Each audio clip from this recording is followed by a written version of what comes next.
సీట్లు 1200 వరకు తగ్గబోతున్నాయంటూ వార్త ఇది. మనకి రాష్ట్రంలో ఉన్న ఇంజనీరింగ్ కాలేజెస్లో రాబోయే రోజుల్లో అంటే ఈ అకాడమిక్ ఇయర్ నుంచి సీట్లు తగ్గే అవకాశం ఉంది అంటూ కూడా వార్తలు అయితే వినిపిస్తున్నాయండి. దానికి సంబంధించిన అప్డేట్ ఇది. ఎందుకు అంటే సరైన ప్రమాణాలు పాటించకపోతే ప్రతి సంవత్సరం కూడా అక్కడ చెకింగ్స్ చేస్తూ ఉంటారు. వాటిలో ప్రమాణాలు పాటించట్లేదు, బయోమెట్రిక్ సరిగా లేదు, కావాల్సినంత స్టాఫ్ లేరు, ఫెసిలిటీస్ లేవు అని గనక ధృవీకరించుకుంటే సీట్లు తగ్గించేసి బ్రాంచెస్ కూడా క్యాన్సిల్ చేసే అవకాశం కూడా ఉంటుంది. అండ్ ఇంకొకటి ఏంటంటే కాలేజ్ పర్మిషన్ కూడా రద్దు చేసే అవకాశం కూడా ఉంటుంది. సో అలాంటి వార్త ఇది కూడా. హైదరాబాద్ పరిధిలోనండి మొత్తం 12 ఇంజనీరింగ్ కళాశాలలో సీట్ల కోత, సీట్లు 1200 వరకు తగ్గబోతున్నాయంటూ వార్త ఇది.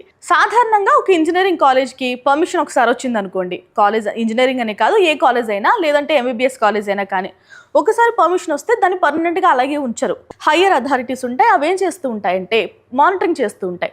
సో ప్రతి సంవత్సరం వచ్చి చెక్ చేయడమో, లేదంటే సడన్గా వచ్చి చెక్ చేయడమో ఇలాంటివన్నీ చేస్తూ ఉంటారు. అంటే అక్కడ కావాల్సిన స్టాండర్డ్స్ అన్ని మెయింటైన్ చేస్తున్నారా లేదా, సో ఫెసిలిటీస్ ప్రొవైడ్ చేస్తున్నారా లేదా, ఇవన్నీ కూడా చెక్ చేసుకుంటూ ఉంటారు.